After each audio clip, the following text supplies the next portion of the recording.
Hello viewers, in my previous lecture I had discussed with you nomenclature of nucleosides and nucleotides, and I have also introduced you to some non-nucleic acid nucleotides.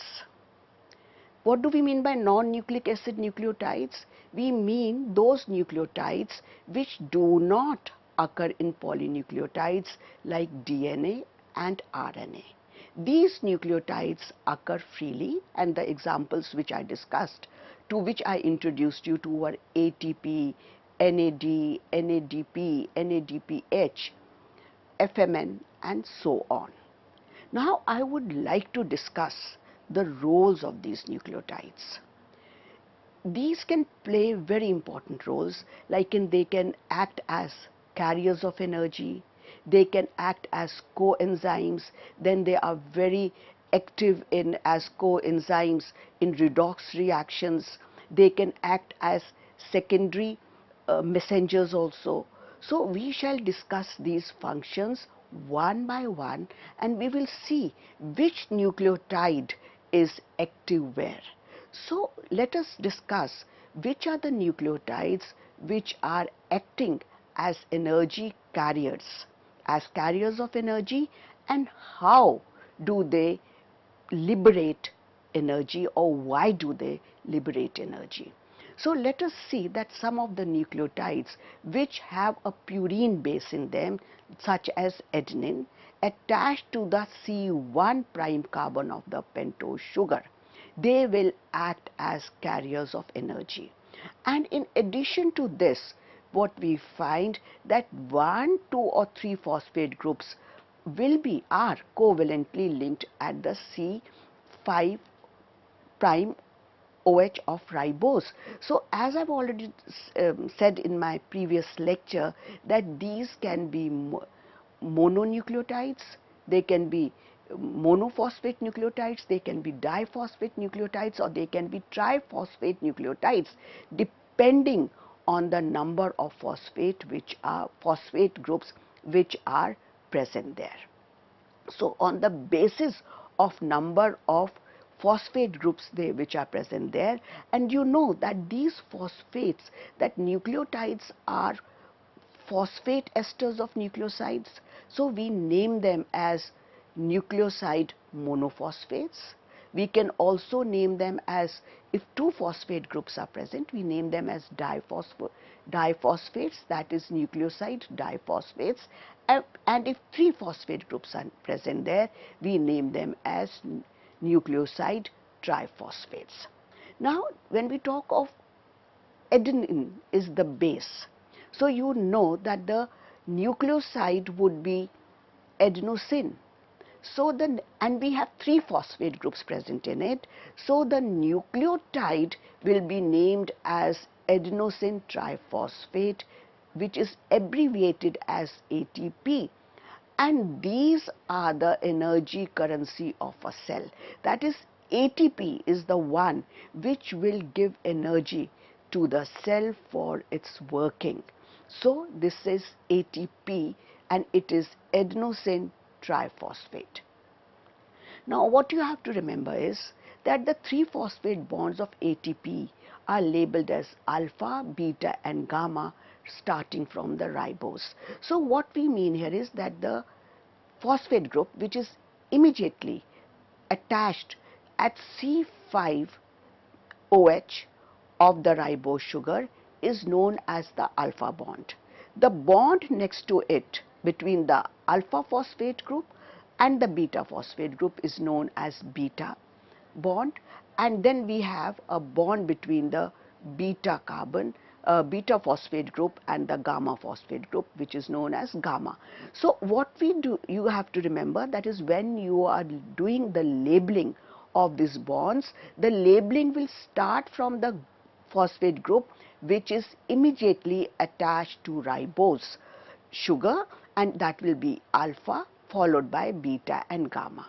So the bond between, what you have to remember here is, between the ribose and the alpha phosphate is an ester linkage, whereas the bond between the alpha phosphate and beta phosphate, which we can also call as alpha beta, and the bond between the beta phosphate and the gamma phosphate group is we can call it as beta gamma linkage, are phosphoric acid anhydrides, and these bonds are high energy bonds which are symbolized by a squiggle.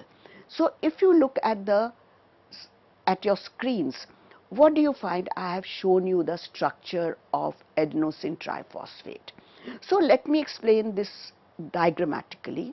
That is, this is the sugar which is present here, which is your ribose sugar.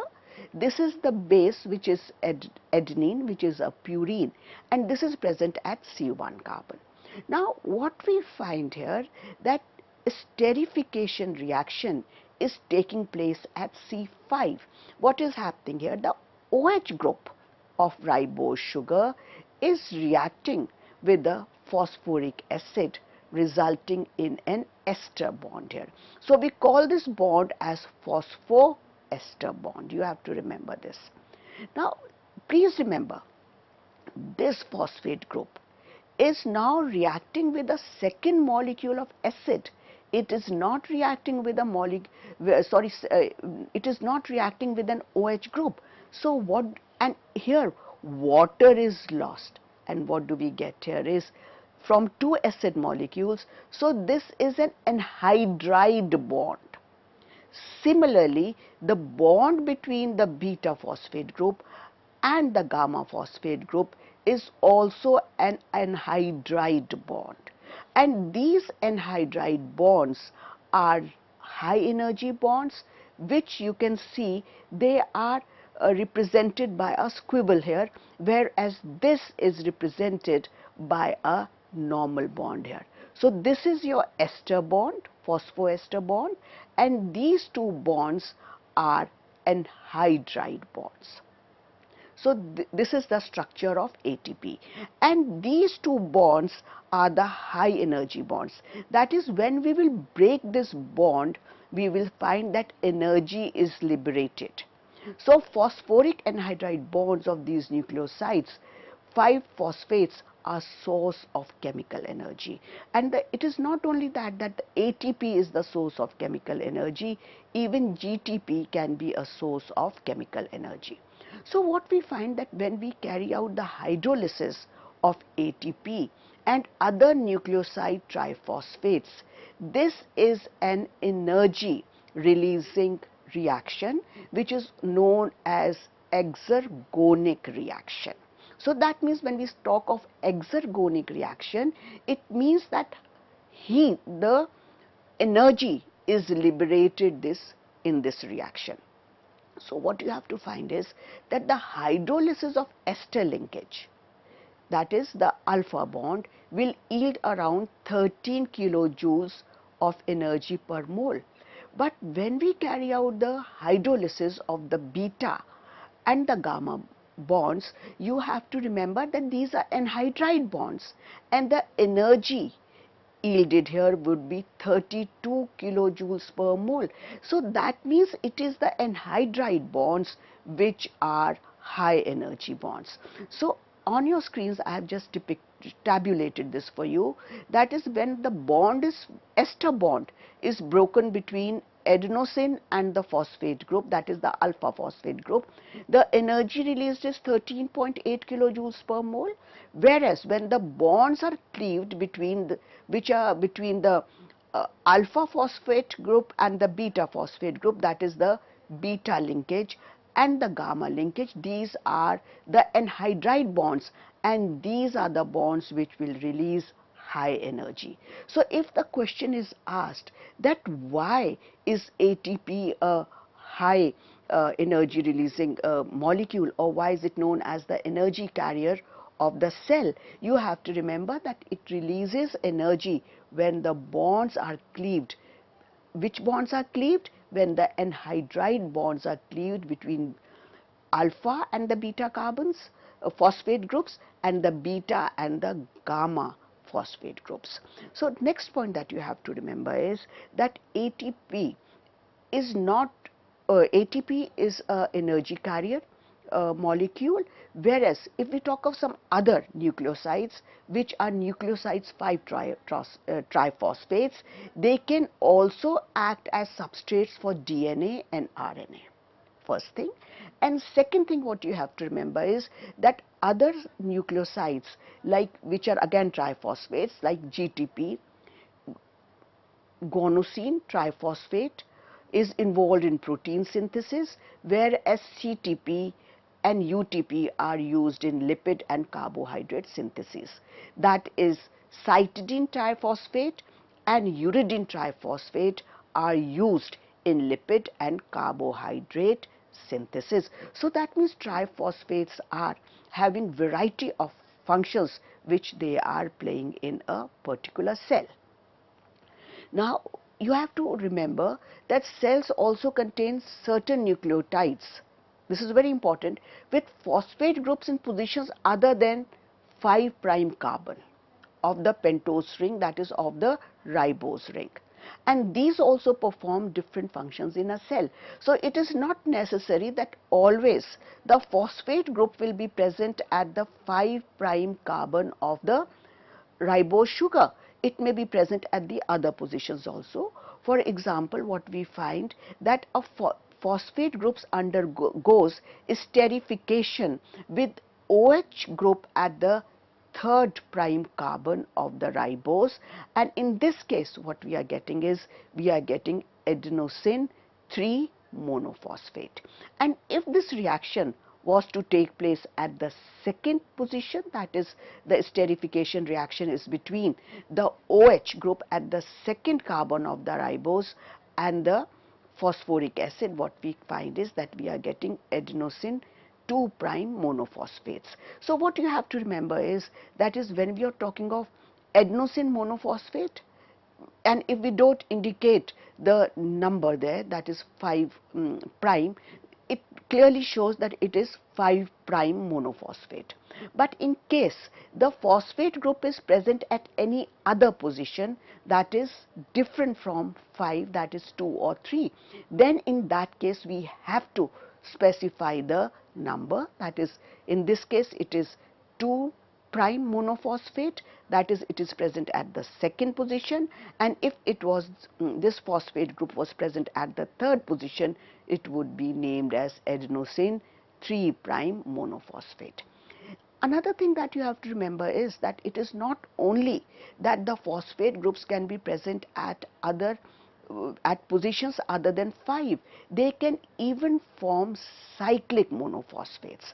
What we find here is that this phosphoric acid has undergone esterification at 2 carbons, that is it is esterified with the OH group which is present at C' 2 carbon and C' 3 carbon, and therefore what we get here is adenosine 2' 3' cyclic monophosphate. You have to remember this is monophosphate, and this one phosphate group is undergoing esterification. So and it is undergoing esterification at this position as well as at this position, so we call it as a diester linkage. So here we are writing as adenosine 2' 3' cyclic monophosphate, but please remember this is a diester linkage. This was again I wanted to show where the phosphate groups can occur. Now if we look into the second aspect or the second use of nucleotides, what we find that they can act as coenzymes. Now what do we mean by enzymes and what do we mean by coenzymes? I am sure you are very familiar that enzymes are biocatalysts. You know, when we talk of catalyst, we say catalyst is something which will increase the rate of the reaction. So when we are talking of enzymes, enzymes are biocatalysts, that is they are catalyzing reactions in a biological system, that is in a living system.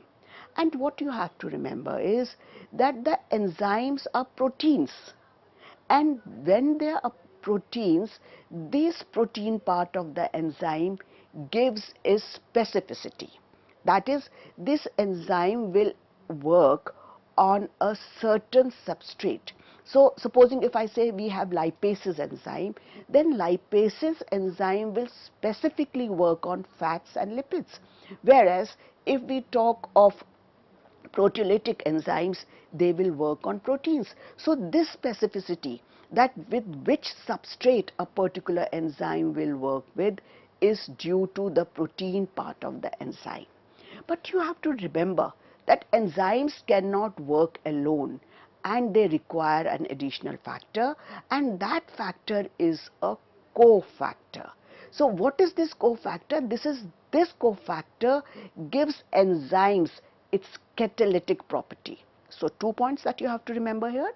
The protein part of the enzyme gives enzymes its specificity, whereas the cofactor gives it its catalytic activity.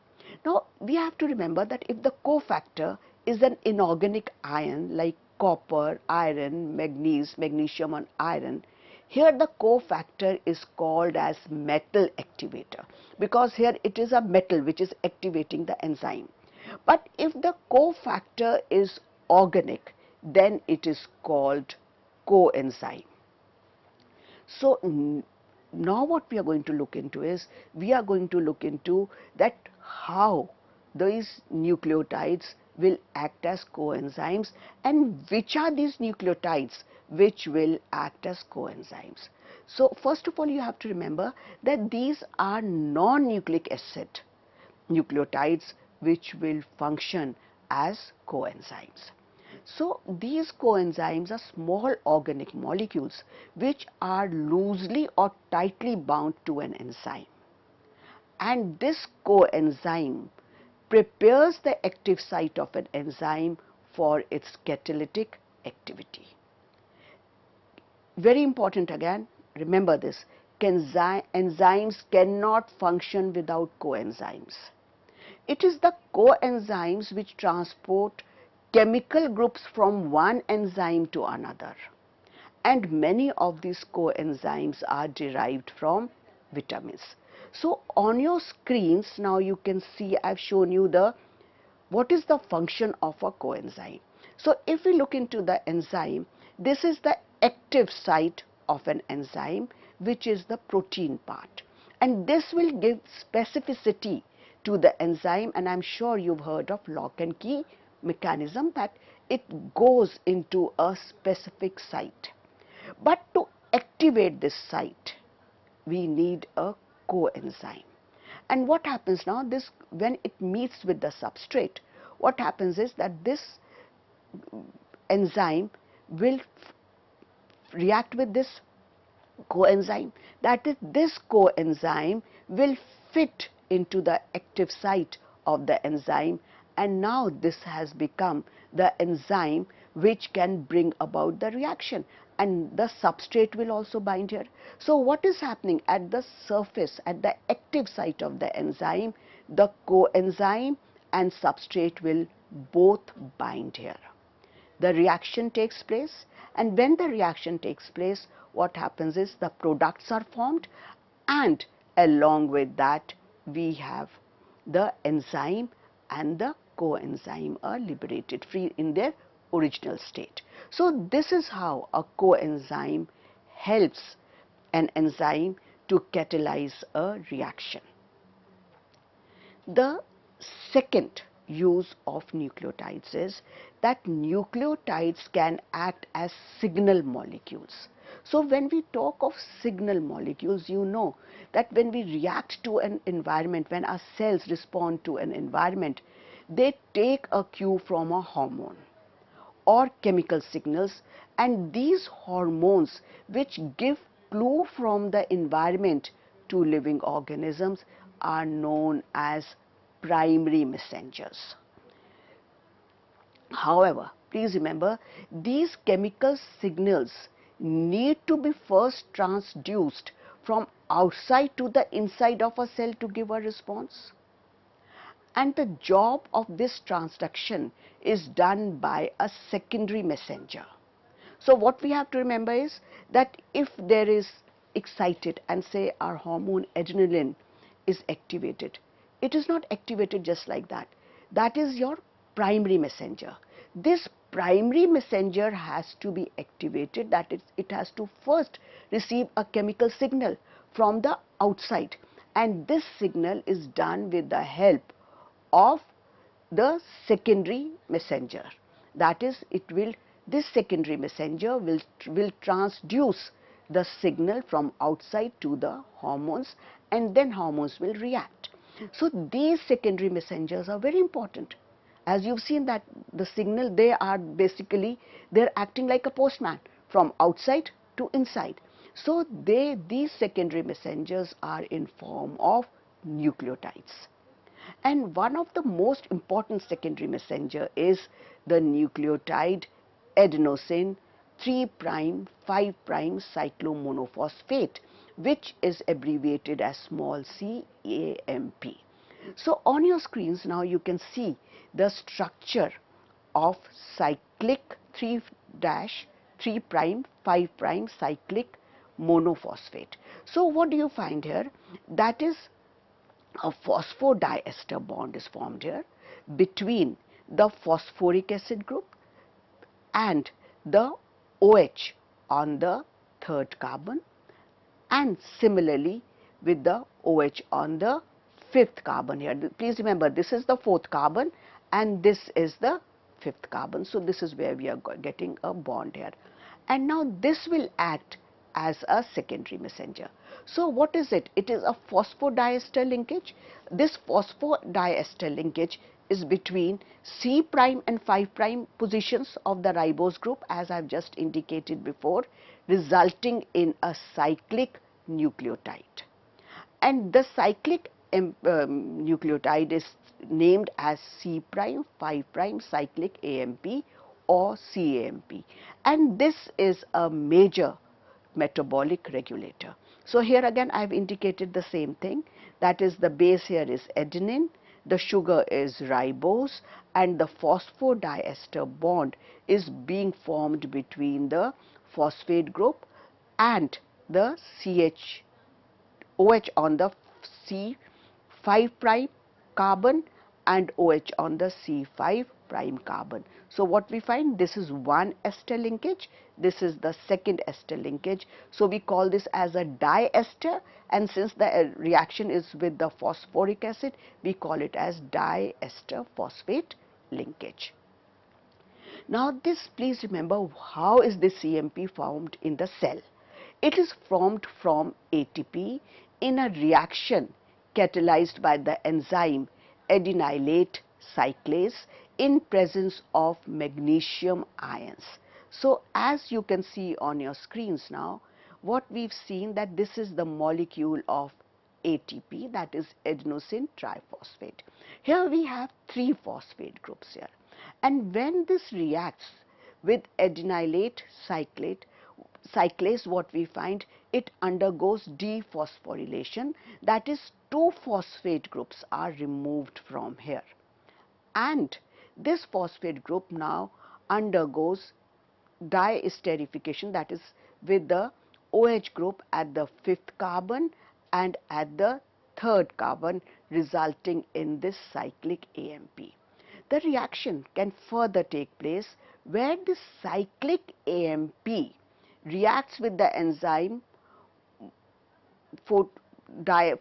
phosphodiesterase, and what happens is this enzyme brings about hydrolysis of this group here, and when the hydrolysis takes place, this is converted, that is, the bond breaks from here and we get a molecule of AMP. Now this AMP may further react with another molecule of phosphate, resulting in diphosphate, that is ADP, or it may react with 2 other molecules of phosphoric acid, resulting in ATP. So this is how the secondary messengers act as transduction substances, that is, they will help in transducing messages from outside of the cell to inside of the cell to the primary messenger, which are your hormones. So role, please remember another, we have a very important Nobel Prize was given to Sutherland in 1971, and this prize, Nobel Prize, was given for medicine. Why was it given? Because Sutherland discovered the role of cyclic AMP as a secondary messenger, and he said that this cyclic AMP can act as it has a regulatory function. So this regulatory function of the AMP, which is acting as a secondary messenger, was discovered by Sutherland in 1971, and he was awarded Nobel Prize for this in medicine. CMP is a very important molecule in some signal transduction pathways.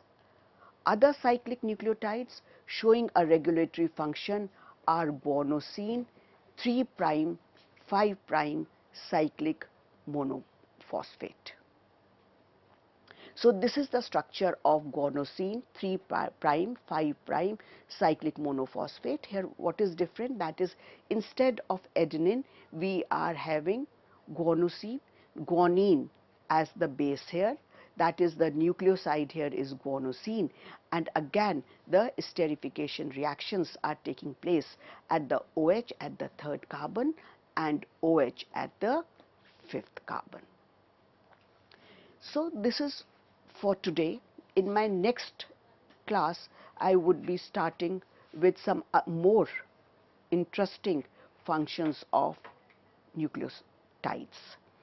For this lecture I had referred to the books by Brucker, Nelson, Pierce and by Benjamin. Thank you.